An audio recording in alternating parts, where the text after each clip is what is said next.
Buenos días. ¿Se oye bien?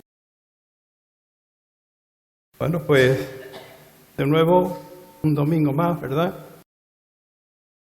Las gafas. Para traer un mensaje que es el resultado de la elaboración de trabajo que se va haciendo a lo largo de los días, a través de la oración, a través de la palabra, a través de la experiencia del que predica. Porque la predicación no solamente consiste en ofrecer conocimiento, sino también aplicación. Y esa aplicación parte de la experiencia de la persona que la está predicando. El mensaje de hoy va a partir, o tiene como punto de partida, de la carta del apóstol Pablo a los colosenses. Si quieren buscarlo y si no pueden leerlo, ¿verdad? Lo tienen ahí detrás. Carta del apóstol Pablo a los colosenses.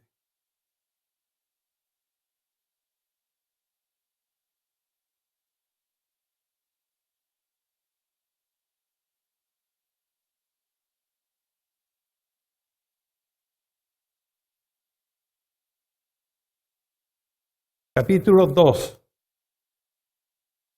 Colosenses, capítulo 2, versículos del 9 al 10. Hemos dicho Colosenses, capítulo 2, versículos del 9 al 10. Comenzando en el versículo 9 dice la palabra de Dios, porque en él habita corporalmente toda la plenitud de la divinidad, y vosotros estáis completos en él, que es la cabeza de todo principado y potestad. Oremos. Padre Santo, Dios Todopoderoso, gracias por el día de hoy, bendito Dios, y por todos tus beneficios, Señor, tanto materiales como espirituales, todopoderosos.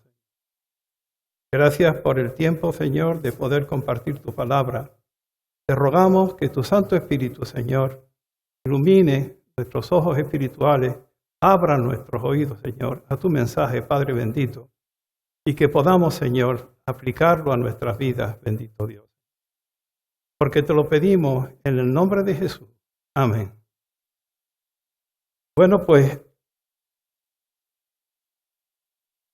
hay una parte del texto que acabo de leer que es el título del mensaje, ¿verdad?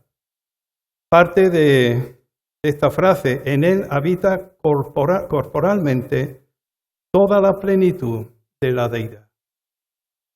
La carta a los colosenses, en principio, tenía el objetivo de combatir la herejía gnóstica. Los gnósticos eran una filosofía que comienza antes del primer siglo y comenzó a introducirse dentro de la Iglesia. Los gnósticos dividían al ser humano en cuerpo y alma. El cuerpo es malo, lo material es malo y el alma es buena.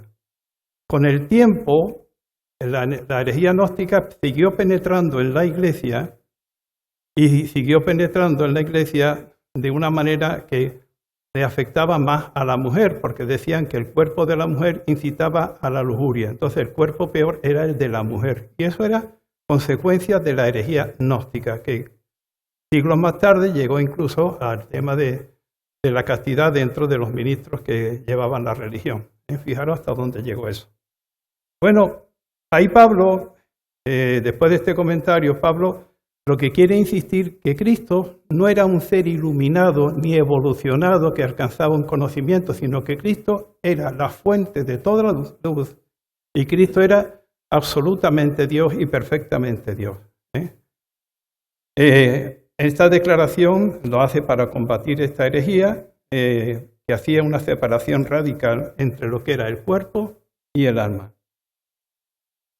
Aquí Pablo está diciendo que en él, en Cristo, habita corporalmente, y ahí se refiere a la materia, lo que consideraban los gnósticos malos.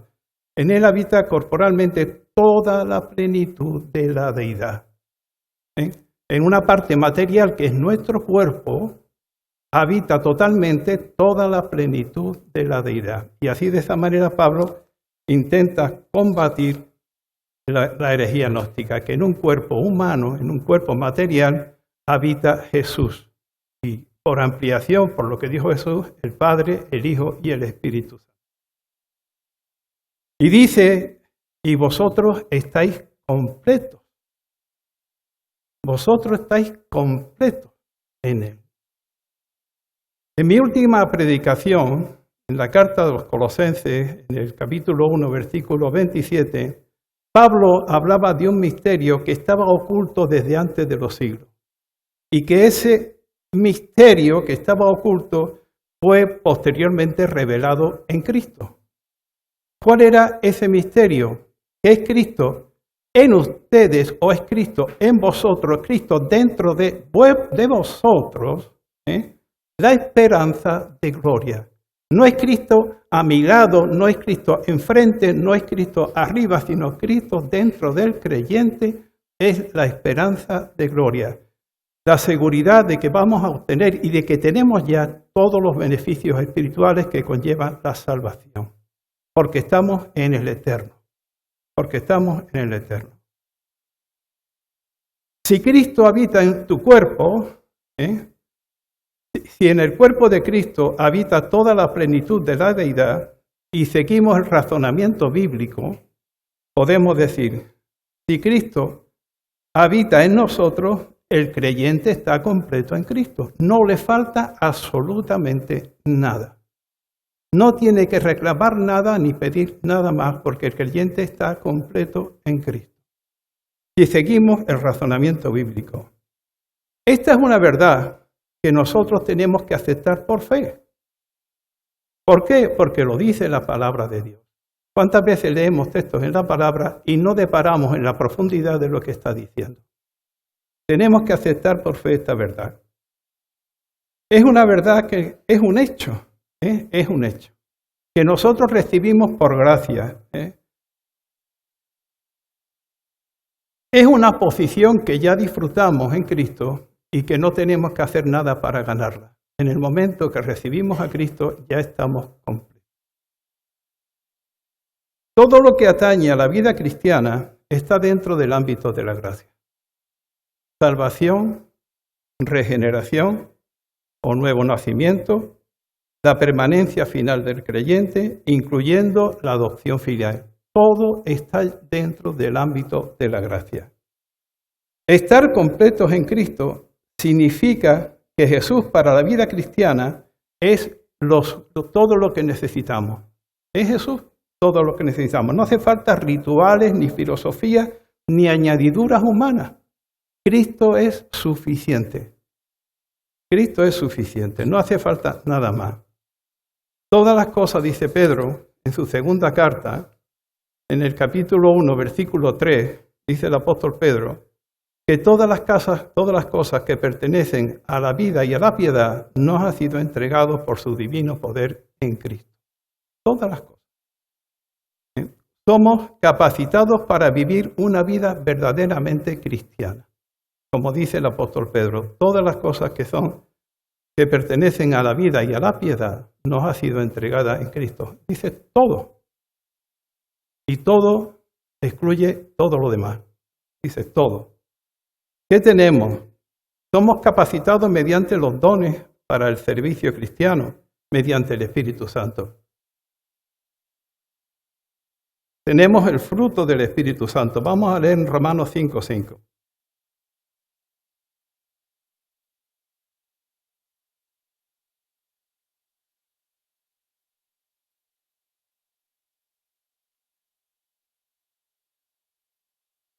Romanos 5:5 dice la palabra de Dios, y la esperanza no nos defrauda, porque el amor de Dios ha sido derramado en nuestros corazones por el Espíritu que nos fue dado. ¿Dónde está el amor de Dios? En nuestros corazones. ¿Vino de parte de quién? Del Espíritu Santo. ¿Hace falta pedir amor? Ya lo tenemos en nuestros corazones. Ya lo tenemos en nuestros corazones. Todos los cristianos tenemos el Espíritu Santo. Todos los creyentes tenemos el Espíritu Santo. Dice en la carta a los Romanos, capítulo 8, versículo 9, pero vosotros no vivís según la carne, sino según el Espíritu. si es que el Espíritu de Dios está en vosotros, y si alguno no tiene el Espíritu de Cristo, el Espíritu de Cristo no es de él. En Romanos 5:5. Romanos 8:9, perdón.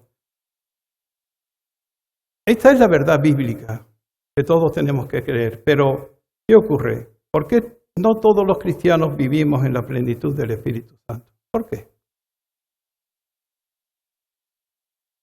Dice Efesios 5:18.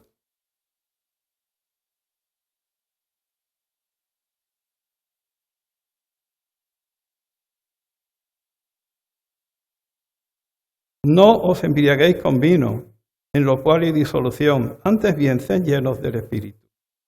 Tenemos que ser llenos del Espíritu. Eso es un mandamiento. No todos los cristianos caminamos en el Espíritu Santo. Romanos 8, del 4 al 5.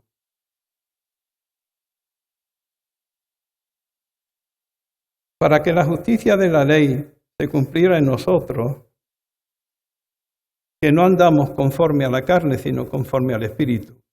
Los que son de la carne piensan en las cosas de la carne, pero los que son del Espíritu en las cosas del Espíritu. No todos los creyentes andamos en el Espíritu.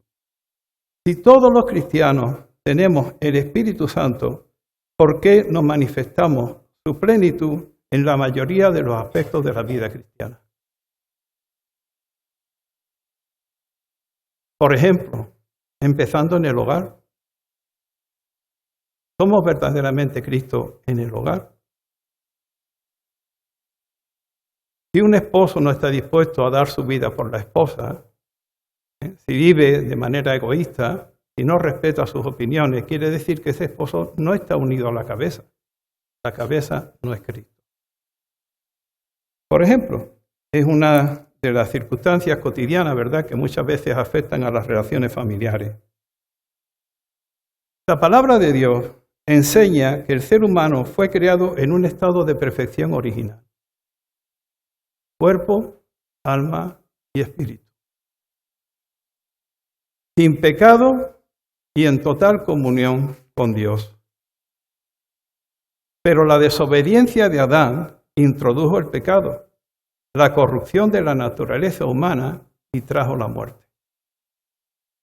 La depravación fue total. El pecado afectó a todas las facultades del ser humano, mente, voluntad y afecto, heredando una naturaleza pecaminosa, inclinada al mal, incluyendo la muerte espiritual, dejando a la humanidad sin la capacidad de salvarse a sí misma. Fijaros los resultados de la desobediencia, de los que llamamos nuestros primeros padres. Pero gracias al plan de Dios de redención, en Cristo hay salvación. Dice Romanos 5:6, cuando aún éramos débiles, a su debido tiempo Cristo murió por los impíos. La fe en su muerte y resurrección cambian el destino eterno del ser humano y nos da vida espiritual o regeneración. Efesios 2, del 4 al 6.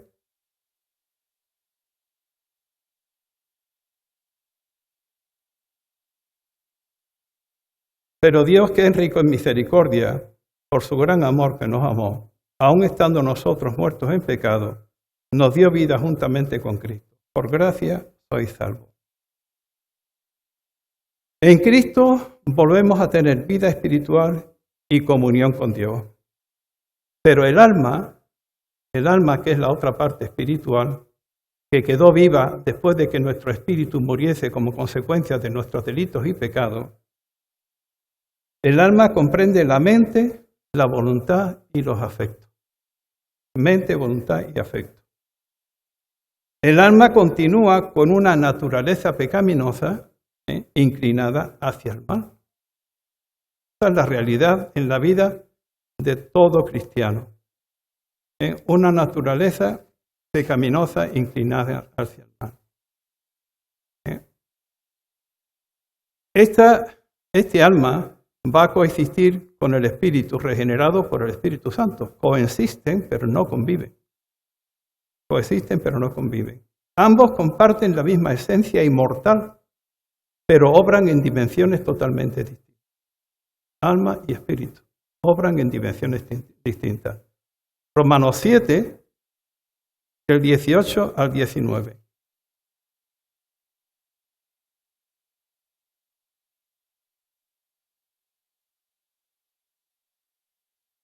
Y yo sé que en mi carne, y yo sé que en mí, esto en mi carne, no habita el bien, porque el querer bien está en mí, pero no el hacerlo.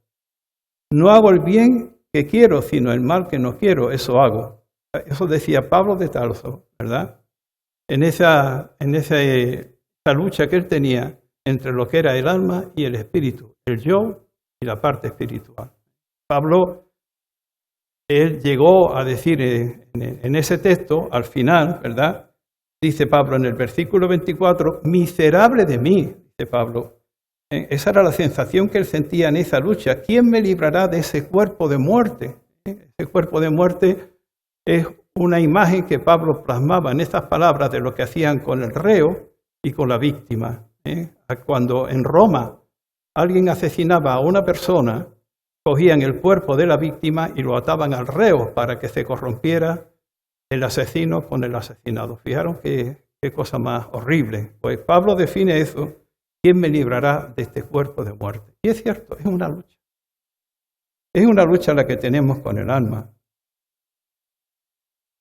Pablo tiene que decir, reconociendo que en la carne estaban los malos deseos y había una lucha, Pablo tiene que decir que en Gálatas 2:20, y Pablo dice, con Cristo estoy juntamente crucificado. Y ya no vivo yo. Vive Cristo en mí, es decir, Cristo vive en nuestro interior. Es una lucha, hermano, en la que participamos todos los creyentes. Años de fracaso espiritual, años de pecados reiterados, años de ceder a tentaciones que parten del alma, de donde parten todos los malos deseos y en las que caemos para complacer las concupiscencias y los malos deseos del alma. Años de fracaso. Intentando educar el alma, intentando cambiar el alma, intentando reconducirla haciendo ejercicios espirituales, incluso algunos llegan hasta el ayuno. Pablo tuvo que reconocer que nada de eso podía contra podemos decir, la influencia del alma. Pablo tuvo que reconocer que el alma, el yo, tenía que estar crucificado. Ya no vivo yo, dice Pablo. ¿Qué incluye el yo? Los pensamientos, los sentimientos y la voluntad. Eso es el yo. De un alma que no ha sido redimida, ni lo será. Tiene que morir en la cruz de Cristo.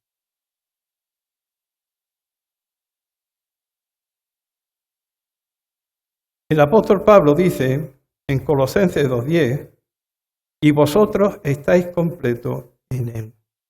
Y vosotros estáis completos en Él. En Cristo tenemos todo lo necesario para la vida cristiana. Tenemos paz, tenemos amor, tenemos santidad, además de todos los elementos divinos para mantener la unidad en la iglesia. En Juan 17:22 decía Jesucristo en la oración pastoral, dirigiéndose al Padre, les he dado la gloria que tú me diste para que sean uno, como nosotros somos uno. Y la gloria que consiste en una unidad profunda, el amor divino y la manifestación de la presencia de Dios en Cristo. Esa es la gloria, la presencia de Dios en Cristo, para mostrar al mundo la vida de Cristo reflejando su amor sacrificial necesario para que el mundo crea. Esa es la condición para que el mundo crea.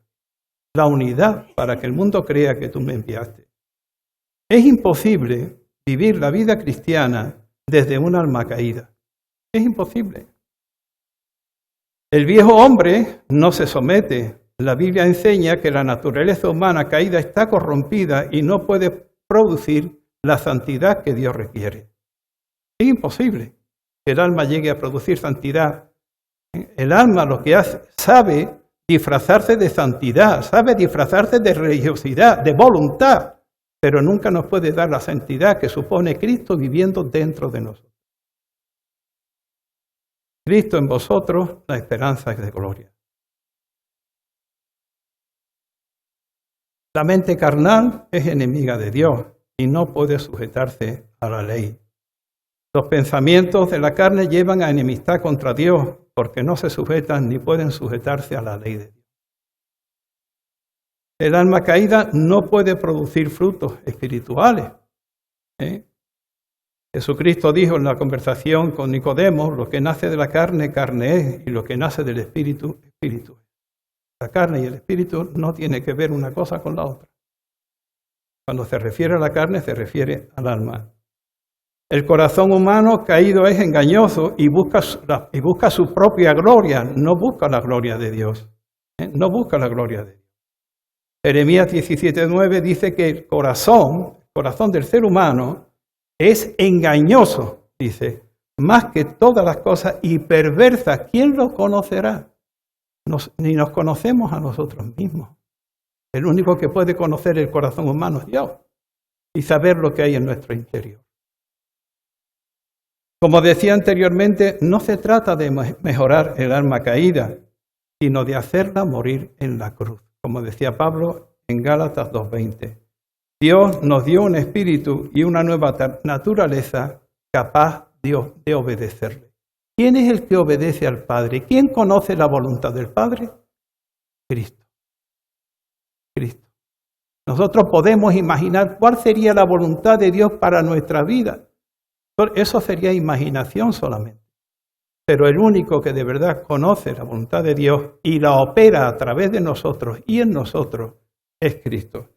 Segunda de Corintios 17 dice, aquel que está en Cristo, una nueva criatura es. Las cosas viejas pasaron, todas son hechas nuevas. En Cristo todo es hecho nuevo. Dependemos de la vida cristiana. Dependemos de Cristo viviendo dentro de nosotros. Dice la palabra de Dios, porque todos los que son guiados por el Espíritu son hijos de Dios. Guiados por el Espíritu. Cualquier intento de ser un buen cristiano, usando la lógica, la fuerza o las emociones del alma caída, ¿qué producen? Producen legalismo, frustración y cansancio. Ese es el resultado de una vida cristiana apoyado en el esfuerzo humano. La verdadera vida cristiana no es un esfuerzo humano para alcanzar a Dios o para agradar a Dios. Muchas veces pensamos, ¿qué debo hacer para agradar a Dios? Nada. Si no hiciste nada para salvarte, que es la mayor obra, como Cristo dijo, le preguntaron a aquellos paisanos, ¿cuál es la obra de Dios? Que creáis en aquel que le ha enviado. Cristo vive en mí y Él sabe lo que le agrada al Padre y obrará a través de mí y en mí lo que le agrada al Padre.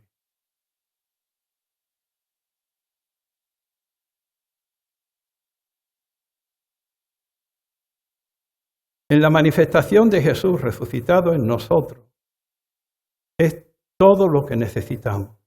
Pedir lo que ya tenemos no es necesario, pero sí tenemos que solicitar la plenitud del Espíritu.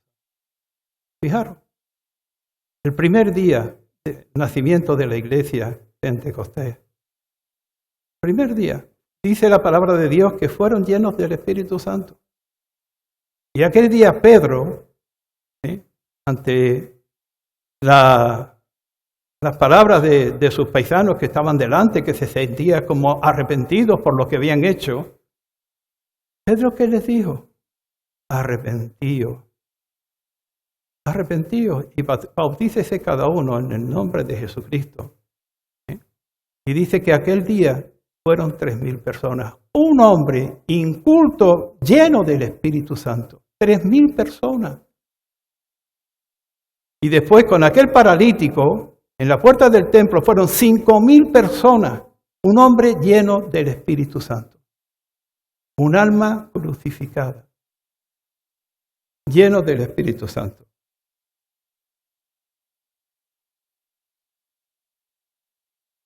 Estos textos que yo he estado leyendo son verdades bíblicas, que muchas veces pasamos por ellas como si fuéramos una avecilla, ¿verdad? Queriendo escapar quizás de un gavilán. Y pasamos por encima y no nos paramos, no profundizamos. Lo aprendemos de memoria y después lo recordamos, pero eso es disco duro. Una palabra que no se practica, una palabra que no se reflexiona, una palabra que no sirve para cambiar y transformar nuestra vida es disco duro. Podemos sabernos la Biblia de memoria, pero si no cambia nuestra vida, no sirve para nada. Yo conocí a un hombre que fue profesor de inglés en un instituto cuando yo estaba en mi pueblo. Este hombre había sido fraile, se salió. Años después me lo encontré en una zona del Puerto Santa María y hablaba con él e intentaba comunicarle el Evangelio a través de textos bíblicos. Y él me lo repetía en latín de la Biblia de San Jerónimo, que se tradujo en el siglo XIII. Pero no creía en Cristo y me repetía todos los textos en latín de memoria. ¿Le sirvió para algo? Yo espero que le haya servido lo que le dije de parte de Dios, pero lo que tenía en su memoria no le sirvió absolutamente para nada. Podía saber la Biblia de memoria, pero no le servía para nada. Todo lo que está ahí escrito tenemos que creerlo por fe. Tenemos que creerlo por fe. Si no, estaremos frustrados y cansados. Frustrados y cansados. Una parte es creerlo por fe, pero la otra parte es dar el paso. Dar el paso. Rendirnos. No quiero seguir luchando, Señor. Tuya es la victoria. Tú la conseguiste en la cruz para mí. Me someto a esa cruz. A mi cruz, Señor. Me someto a mi cruz, porque tuya es la victoria. No quiero vivir más conforme a mi naturaleza humana. Creo en lo que tú dices y obedezco. Creo en lo que tú dices y obedezco.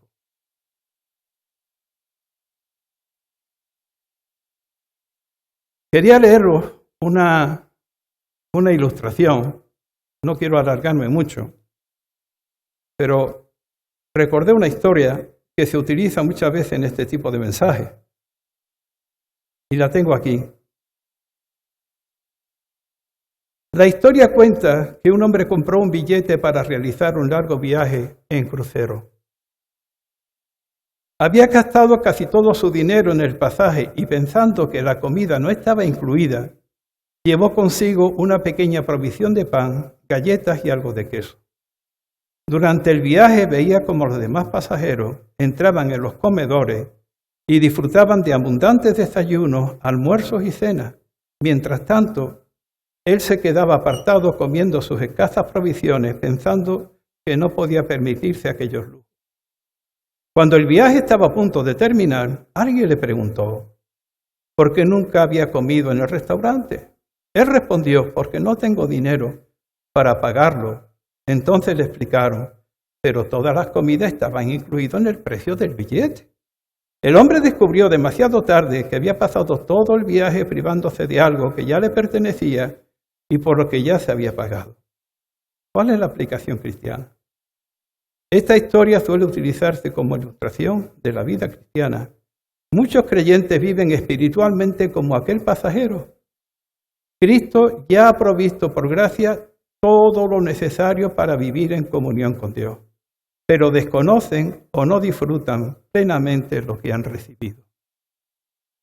Como dice 2 de Pedro 1:3, todas las cosas que pertenecen a la vida y a la piedad nos han sido dadas por su divino poder. La enseñanza puede resumirse así: no vivamos espiritualmente de migajas, cuando por la gracia de Dios en Cristo está todo incluido. Amén. Oremos. Padre celestial, Señor y Dios todopoderoso, gracias, Señor, por tu misericordia, bendito Dios, Señor. Que podamos vivir conformes a tu palabra, Señor, reconociendo la necesidad, Señor, y la verdad bíblica, Señor, de que Cristo está en nuestros corazones y que viva plenamente, Señor. Que podamos ser testigos, Señor, ante un mundo que necesita conocer tu amor y que nosotros podamos ser reflejos, Señor, de porque te lo pedimos en el nombre de Jesús. Amén. El culto va a finalizar con un cántico, ¿verdad?, que amablemente el grupo de alabanza ha decidido compartir.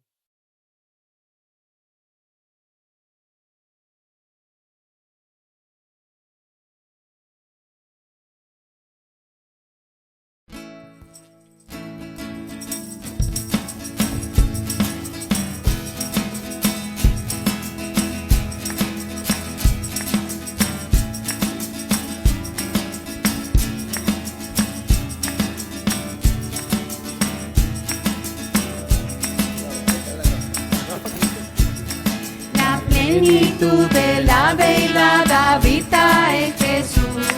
La plenitud de la deidad habita en Jesús.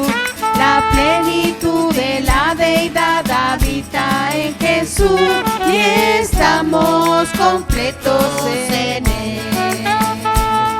Completos, completos, completos en Él. Estamos completos en Él.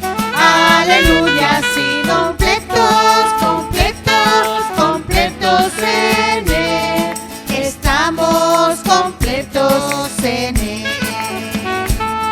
No hay nada más que pueda hacer, Jesús lo hizo ya. No hay nada más que pueda hacer, Jesús lo hizo ya. No hay nada más que pueda hacer, Jesús lo hizo ya. Estamos completos en Él. Completos, completos, completos en Él. Estamos completos en Él. Aleluya, sí, completos, completos, completos en Él. Estamos completos en Él. No es por obra, sino es por la gracia de Dios. No es por obra, sino es por la gracia de Dios. No es por obra, sino es por la gracia de Dios. Y estamos completos en Él. Completos, completos, completos en Él. Estamos completos en Él.